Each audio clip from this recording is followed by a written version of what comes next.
Hey everybody, welcome back to Monday Morning Mojo with me, Anna Gibbs. So glad you're here. I want to say thank you for making the time, really for investing your time in yourself, because you have a lot of things you could be doing right now, but you're choosing to spend a few minutes with me.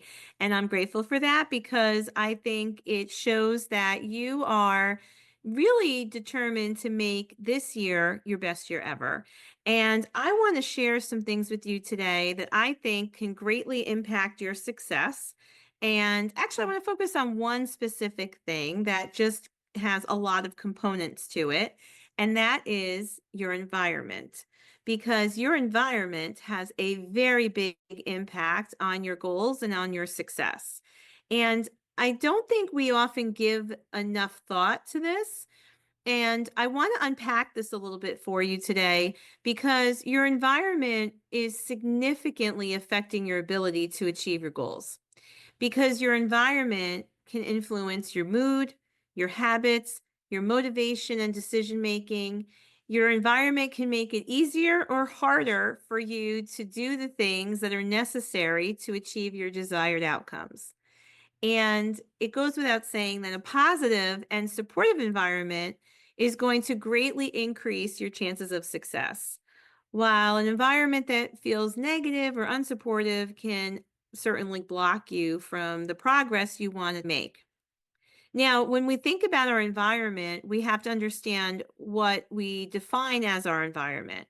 So, if you think about the word environment, I wonder what comes to mind first. For a lot of people, I think physical space is what comes to mind when you hear the word environment. And that is certainly a part of our environment. So, our physical space is going to certainly affect our mood and our motivation. So, your physical space is the area that you work in every day. So, it could be your desk, your office, that workspace. So, when we think about your space, we could argue that a clean, organized workspace could promote more focus and productivity, while a cluttered space could lead to some disorganization and ultimately maybe procrastination. Now, I know that for a lot of us, we define how we need to work differently. For a lot of people, they say they can work very well in a cluttered space, or I've worked with a lot of people over the years who can say, oh, I know where every piece of paper is on this desk, and you can't organize it or make it neater for me because then I won't be able to find anything. Okay, I get that.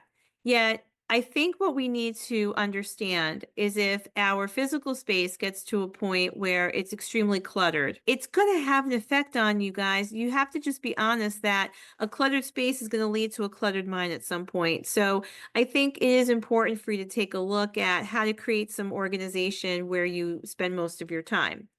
Now, the other thing that you have to understand about your environment is that it also includes people.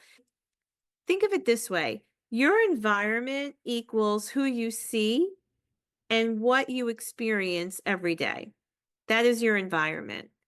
And so you are going to have to take a look at what are some of the social influences within your environment, because the people you spend a lot of time with have a great impact on your mindset and motivation. So, if you can surround yourself with very positive and supportive people who can encourage you to move towards your goals, then you are in a great environment.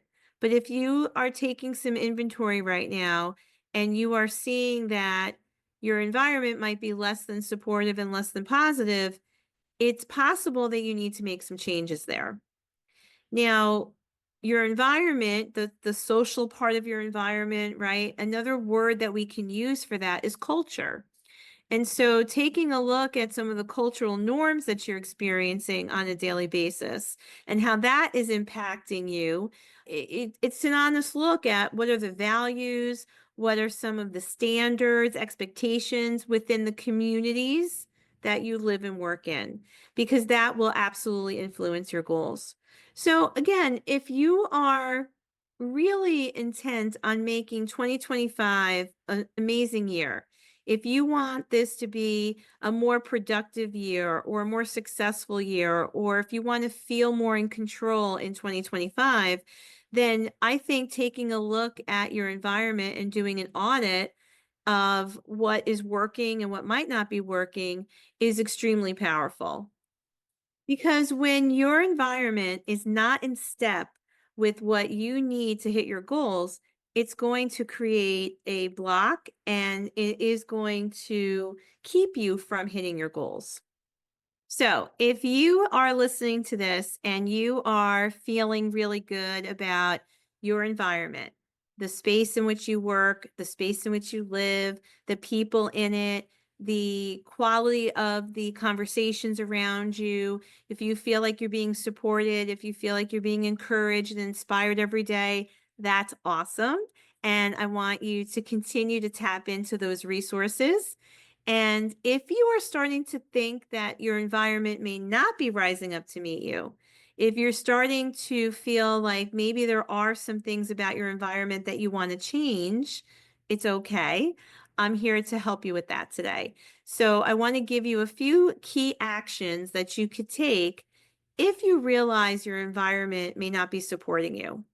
And I think one of the first things that you can do, and maybe a really important step, is to identify a supportive network outside of your current environment. So it could include friends, it could include family members or other colleagues. It could be incorporating a coach into your daily routine and into your business goals, a therapist, a support group, depending on what feels out of place. I think if you can take a look at where you can find additional resources and additional support in other networks, that is going to help you address some things that you feel are off with your current environment and ultimately help you make some changes, right, to your current environment. So that's number one. I think then immediately number two has to be for you to get really clear about what is off. So, can you identify some of the issues? Can you pinpoint exactly what aspects of your environment are not supporting you? Exactly what about your work life or home life might be not connecting with what you want to accomplish. So if you can identify the issues, right? If you're aware of what's wrong, then you have an opportunity to fix it. And then once you do, is it possible for you to try to have some conversations or have communication around your concerns with anyone in your environment that has the ability to fix it? So, for instance, if there are some things, let's say, about your workplace that you feel are just not supporting you, are not in alignment with your goals, or you feel like you're just not getting enough resources and support to move you to the next level, who in your organization has the ability to help you? Who is the right person? Who's relevant for you to seek out some support from? And could that be an adjustment? Could they help you?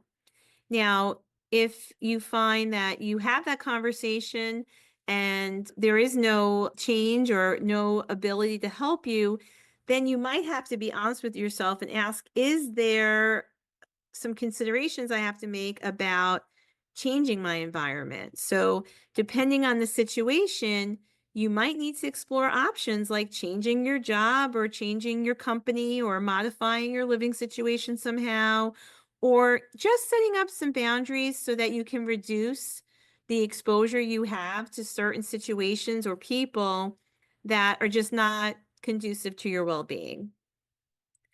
And I think setting boundaries or establishing clear boundaries with people or situations that could be draining your energy or hindering your well being is a really, really healthy move to take back control of your life and what's important to you. So, those are a few things that you might want to implement right now if you feel like you possibly are not in the most supportive environment. And, I feel like this is such an important part of what we have to be honest with ourselves about in order to continue to break through to our next level. Because oftentimes, we can have a lot of potential and we can have some really exciting goals, but it's never easy to go it alone. And that's why your environment is so important, whether it's your physical environment, whether it's your social environment, your emotional environment, because those things have a huge impact on us. And if you take anything away from our conversation today, I hope that it's this, that you have the ability to make changes when you feel like something is not working for you. So remember, you're never stuck. You always have the opportunity to use the clarity and the awareness that I hope this conversation is creating for you to decide what is better for you, to decide what you need, and for you to be able to make decisions and move forward in a way that is much more supportive and in alignment with what you need. Remember, it's important for you to understand what you need in order to get to your next destination and how to honor the aspects of yourself that need this support, that need the encouragement, and for you to be able to ask powerful questions of yourself and people around you. So, I trust that you got something out of today's conversation. I want you to take some time to think about your environment, to ask yourself questions around what is it that I need when I think about what Anna's talked to me about today, when I think about my environment, what is it that is important to me? What do I need to be successful? When you think about your career path, when you think about the leaders in your world, when you think about the resources available to you, take advantage of them and be clear about what you need and ask for help along the way because it is always about the journey that we're on to become the best version of ourselves, but it's hard to do it all alone. So I appreciate you being with me today. I know this was a short one, but I hopefully a very impactful conversation for you. And if you found value in this episode, definitely share it with someone else because I guarantee that you're not the only one feeling this way. So share it with a friend or a colleague. And I appreciate you doing that because I believe that the more we share this podcast, the more impact it can create. So thank you for listening each week, and I will see you soon.